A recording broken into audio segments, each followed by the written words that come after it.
बहुत बहुत नमस्कार दोस्तों। आपका दोस्त यश सिंह बोल रहा हूं दोस्तों। मैं आशा करता हूं आप सभी बहुत अच्छे होंगे दोस्तों। देखिए दोस्तों, आपको ये पता ही है कि हरियाणा में चुनाव होने वाले हैं और इस पर जो है हम अपनी एनालिसिस पेश कर रहे हैं और ये बताने जा रहे हैं आपको और कांग्रेस पार्टी को कि किस प्रकार से वो जो है करीब करीब 90 से 80 सीटें प्राप्त कर सकती है हरियाणा चुनाव में और एक 9 या 10 की एक आंकड़ों की सीट पे ले आएगी भारतीय जनता पार्टी को, अगर वह इस प्रकार से जो है अपनी रणनीति को करे। तो दोस्तों, सबसे पहली बात तो ये है कि हरियाणा में जो मास्टर स्ट्रोक जो है वो तो राहुल गांधी जी ने अच्छा खेलने का शुरू किया है काम, क्योंकि आपने देखा होगा कि उनका जो चॉपर है उसको उतरने नहीं दिया गया था हरियाणा में। और आपको पता ही है कि भाजपा की सरकार है अभी हरियाणा में, तो वो तो चाहती नहीं है कि किसी भी प्रकार राहुल गांधी जो है वो अच्छी तरीके से कैंपेन करें, ठीक है, लोगों से मिले। तो इस वजह से जो है उनके चॉपर को नहीं उतरने दिया है भाजपा सरकार ने हरियाणा में। तो अब राहुल गांधी ने मास्टर स्ट्रोक ऐसा खेला है कि वो जो है सड़क के रास्ते खुद लोगों से जो है अपनी एक न्याय यात्रा का जो रथ है उसको लेके कैंपेन करने वाले हैं और डायरेक्ट लोगों से जुड़ने वाले हैं। तो ये बहुत बड़ा मास्टर स्ट्रोक रहेगा राहुल गांधी के लिए हरियाणा इलेक्शन में कैंपेन के लिए। अब इसमें ऐसा है दोस्तों कि ये जो न्याय यात्रा का जो रथ है इसको लेके रोड शो करेंगे राहुल गांधी जी। तो इन्होंने जो है 3 दिन का फैसला किया है रोड शो करने का। इसमें पहला दिन ये अंबाला और कुरुक्षेत्र की एरियाज में करेंगे रोड शो, फिर ये दूसरे दिन करेंगे गुड़गांव, महेंद्रगढ़ और रेवाड़ी, इन इलाकों में जैसी खबरें आ रही है, और फिर जो रोहतक, भिवानी, हिसार इसी को भी कवर कर लेंगे दूसरे दिन में। और तीसरे दिन जो है जीटी रोड से लगता है जो सोनीपत, पानीपत और करनाल, ये सब जो एरियाज हैं इसमें रोड शो करेंगे। तो दोस्तों कि ये जो मास्टर स्ट्रोक खेला है राहुल गांधी ने, इससे पूरा का पूरा जो चुनाव है वह पूरा बदल दिया है राहुल गांधी ने। लेकिन इसके साथ साथ कांग्रेस को और क्या क्या करना चाहिए अपनी स्ट्रेटेजी में, चुनाव की जो अपनी जो इनकी कैंपेन स्ट्रेटेजी रहेगी उसमें, तो मैं आपको बता रहा हूं कि अभी 55 से जो 65 सीटें जो अभी खाते में जाती हुई दिखाई दे रही है कांग्रेस के, वह जो है तब्दील हो जाएगी 80 सीटों में दोस्तों, और 9-10 सीटों में आके सिमट जाएगी भारतीय जनता पार्टी। आपको पता ही है दोस्तों, हम बहुत शॉर्ट तरीके से जो जमीनी आकलन करते हैं और उस हिसाब से हम अपनी बातें रखते हैं। और इन बातों को अच्छी बात यह है कि जो पॉलिटिकल पार्टियां हैं वह यूज भी करती है, ठीक है, और अपने कैंपेन में हमारी स्ट्रेटेजी को अपनाती भी है। तो अब इस पर चर्चा करते हैं दोस्तों कि कैसे कांग्रेस जो है 80+ सीटें ला सकती है अगर इस मास्टर स्ट्रोक के साथ में जो राहुल गांधी जी ने खेला है उसके साथ में कुछ इन 3-4 पॉइंट्स को भी शामिल कर लें दोस्तों, ठीक है दोस्तों। और ये इसलिए मैं बता रहा हूँ शामिल कर लें क्योंकि बीजेपी जो आपको पता ही है कि कहीं पे अगर सरकार बन भी जाती है कांग्रेस की, तो भी 6-8 महीने, साल भर के अंतर्गत जो है हॉर्स ट्रेडिंग करके, एमएलए को खरीद फरोख्त करके किसी भी तरह सरकार भंग कर देती है कांग्रेस की जनता ने। कांग्रेस को अगर वोट दे के उनकी सरकार चुन भी ली है, उनकी सरकार बनवा भी दी है, तो वो भी उसको तोड़ मरोड़ देती है खरीद फरोख्त करके भारतीय जनता पार्टी। तो ये आपको पता ही है कि गुजरात लॉबी का एक अलग प्रक्रिया है, एक अलग धंधा है दोस्तों भारत की डेमोक्रेसी को खत्म करने का। तो इसलिए मैं कह रहा हूं कि जो मास्टर स्ट्रोक खेल रहे हैं राहुल गांधी जी, जो खेलने ही वाले हैं, इसमें कुछ ये 3-4 पॉइंट्स और इम्पोर्टेंट है जो शामिल कर लें अपनी कैंपेन स्ट्रेटेजी में, तो ये बिल्कुल जो है 65 से 80 प्लस सीटें कांग्रेस के खाते में जाती हुई दिखाई दे रही हैं दोस्तों। तो अब स्टार्ट करते हैं दोस्तों, आप बिल्कुल बने रहिए। बहुत ही शॉर्ट वीडियो है, लेकिन बहुत ही कम समय में आपको पूरी स्ट्रेटेजी और समझ में आ जाएगी, कैंपेन स्ट्रेटेजी। और कांग्रेस पार्टी भी जो है इस पे काम करेगी तो और जो है जबरदस्त तरीके से बढ़त दिखाई देने वाली है, जैसे कर्नाटक और तेलंगाना में दिखाई दी थी कांग्रेस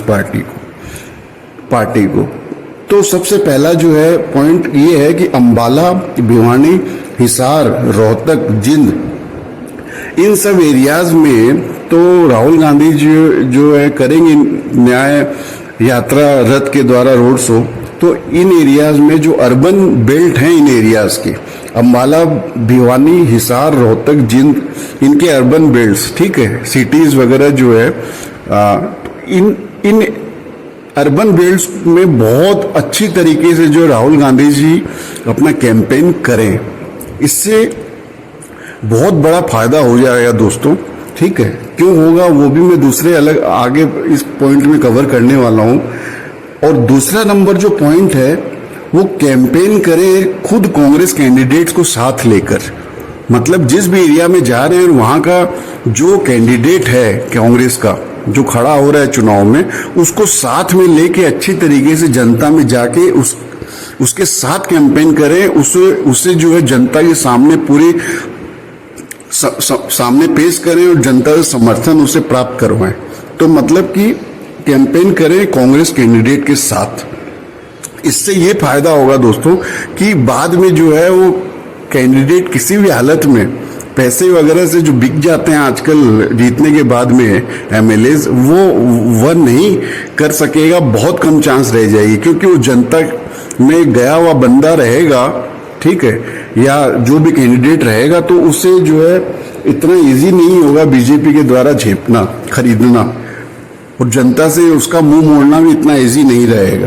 तो इसलिए मैं कह रहा हूं कि कैंपेन करें, लेकिन खुद कांग्रेस के कैंडिडेट्स हों उनके साथ में लेके कैंपेन करें। तो दूसरा पॉइंट ये था दोस्तों। तीसरा नंबर जो है बहुत ज्यादा अच्छा कैंपेन करना पड़ेगा हरियाणा के अर्बन एरियाज में, यानी कि हरियाणा में जहां भी राहुल गांधी जी नहीं भी जा सक रहे हैं, हरियाणा के जितने भी अर्बन एरियाज हैं, सिटीज हैं, टाउन्स हैं, वहां जबरदस्त तरीके से और ज्यादा अच्छी तरीके से ये चुनावी कैंपेन कांग्रेस पार्टी को करना चाहिए, ठीक है। इसका कारण मैं बता देता हूं, और मैंने पहले भी पॉइंट में कहा था कि अंबाला, भिवानी, हिसार, रोहतक, जिंद, इनके अर्बन एरियाज में जहां जा भी रहे राहुल गांधी जी, वहां भी जो है इनके अर्बन एरियाज में भी, इस बेल्ट के अर्बन एरियाज में भी राहुल गांधी को अच्छे से मतलब अपना जो ये करना चाहिए रोड शो। तो कारण ये कुल मिला के अर्बन एरियाज में अच्छे से प्रदर्शन करने का कांग्रेस पार्टी के द्वारा, जहां राहुल गांधी जी न भी जा रहे हैं, या राहुल गांधी जी जहां जहां जा रहे हैं, मैंने जिन जगह का उल्लेख किया, जिन बेल्ट का, इसका कारण ये है दोस्तों कि जो अर्बन एरियाज है वहां पे जो मिडिल क्लास और गवर्नमेंट सर्वेंट्स जो हैं, तो ये जो आपका ये जो हिस्सा है, ठीक है, नागरिकों का, मिडिल क्लास और गवर्नमेंट सर्वेंट्स, ठीक है, तो ये जो है इनमें क्या दिखाई दे रहा है कि जो माइंड वॉश जो है, जैसे आईटी सेल करती है माइंड वॉश, आपको पता है बीजेपी आईटी सेल, तो इस तबके को बहुत ज्यादा प्रभावित कर दिया है बीजेपी आईटी सेल ने व्हाट्सएप, यूनिवर्सिटी और सोशल मीडिया के द्वारा माइंड वॉश करने में, ठीक है दोस्तों। तो इसलिए मैं कह रहा हूं कि कांग्रेस पार्टी को इन अर्बन एरियाज में ये जो लोग हैं, मिडिल क्लास और गवर्नमेंट सर्वेंट्स, इनको बहुत ज्यादा अच्छे से जो है कैंपेन करके सच्चाई बतानी चाहिए और समझाना चाहिए कि क्यों भारतीय जनता पार्टी की सरकार जो विफल रही पिछले 10 सालों में हरियाणा में, और क्यों सरकार बदलनी जरूरी है, इससे जनता को क्या फायदा है, इन सब बातों को लेके अच्छे से कैंपेन इसलिए करना चाहिए। और दूसरी बात ये भी है कि प्रो गवर्नमेंट, यानी कि जो बीजेपी गवर्नमेंट का जो के तरफदारी करने वाले जो लोग हैं, मिडिल क्लास के थोड़े लोग ज्यादा, जो बीजेपी आईटी सेल से आपके माइंड वॉश हो चुके हैं, और गवर्नमेंट सर्वेंट्स जो प्रो गवर्नमेंट होते हैं, ठीक है, इनका वोट जो है प्रतिशत वो बहुत ज्यादा कांग्रेस की तरफ झुकेगा दोस्तों। तो इस वजह से जो है मैं आपको कह रहा हूं, जो 65 सीट है वो 15 सीट 16 सीट और बढ़ के 80-81 तक पहुंच जाएगी दोस्तों। तो ये इस वजह से मैं आपको पॉइंट नंबर 1 बता रहा था कि अंबाला, भिवानी, हिसार, रोहतक, जिंद के अर्बन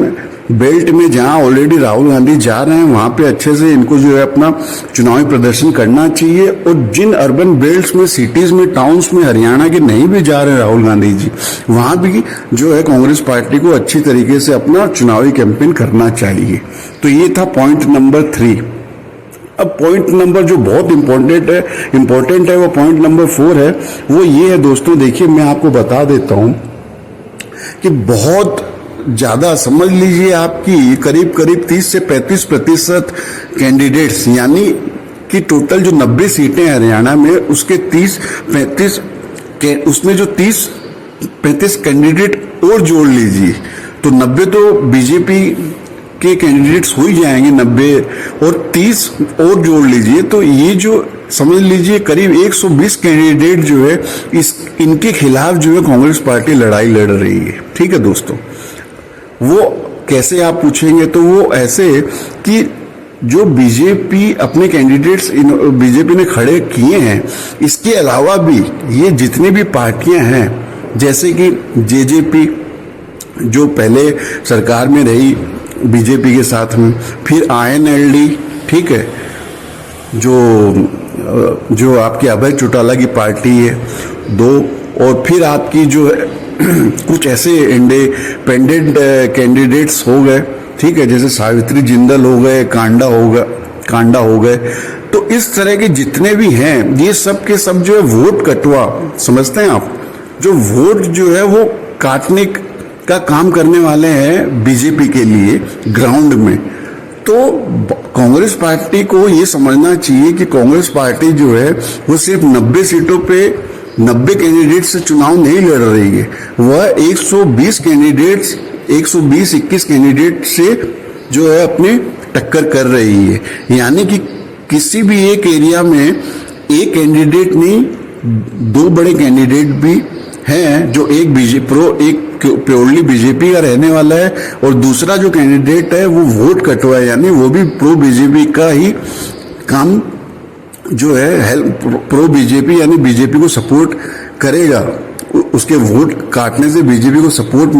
मिलेगी। ठीक है दोस्तों, तो इसलिए कांग्रेस पार्टी को ये समझना चाहिए कि ये जितनी भी पार्टियां हैं छोटी मोटी हरियाणा में, वो और इंडिपेंडेंट कैंडिडेट्स, ये सब बीजेपी के बी टीम है, बीजेपी के प्रो बीजेपी है। ठीक है, और जनता को भी समझना चाहिए यही बात, और कांग्रेस को भी समझना चाहिए कि कांग्रेस जो है 120 इंपॉर्टेंट कैंडिडेट है, 120 उनसे जो है चुनाव, उनके अगेंस्ट में चुनाव लड़ रही है हरियाणा में। तो दोस्तों ये बहुत इंपॉर्टेंट फैक्टर था। तो ये जो 4 पॉइंट्स मैंने आपके सामने रखे हैं दोस्तों, इन चारों पॉइंट्स को कांग्रेस पार्टी अपनी स्ट्रेटेजी में शामिल करे, इस पे ध्यान दे और जनता भी इस बात को समझे। ठीक है दोस्तों, तो उनको भी एक अच्छी जो है सरकार बनती हुई दिखाई देगी, और किसानों